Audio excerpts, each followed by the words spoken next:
Je vous remercie les uns et les autres pour cette initiative qui nous rassemble et qui nous permet de défendre et de faire front pour ce projet de LGV, pour lequel nous sommes investis depuis 2006, les uns et les autres, dès le début du débat, à défendre en effet cette ligne grande vitesse jusqu'à l'Espagne, comme cela a été rappelé, et pas uniquement jusqu'à Dax, mais bien une liaison européenne, mais aussi à se mobiliser pour les deux gares LGV, que ce soit celle de Dax ou celle de Mont-de-Marsan, puisque cela va dans le sens du maillage du territoire, du développement du territoire et du développement de nos territoires. Avec l'abandon éventuel de cette ligne LGV, c'est presque le quart sud-ouest de la France qui est abandonné, alors que nous sommes, cela a été dit, un département avec un fort enjeu démographique, mais aussi un accueil des touristes particulièrement important, 2 millions de touristes accueillis, et bien entendu, en tant que présidente du Grand Dax, je ne peux m'empêcher de rappeler, comme cela vient d'être fait, je ne peux m'empêcher de rappeler l'importance pour le premier territoire thermal de France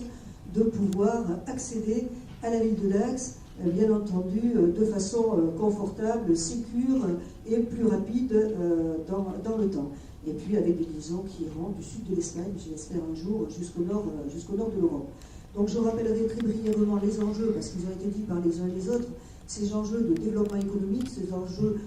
de société, les enjeux de mobilité pour nos territoires, parce que qui dit LGV dit aussi doublement des voies, donc dit aussi plus de TER, et ça c'est un vrai enjeu de proximité et de mobilité pour nos territoires, enjeu de sécurité par rapport à l'utilisation et au mur des camions sur la 63, enjeu environnemental, et puis je rappellerai, parce que je crois que mon collègue président de Mont-de-Marsan agglomération et moi-même, président du Grand Dax, sommes concernés. Nous nous sommes engagés depuis déjà un moment financièrement sur la partie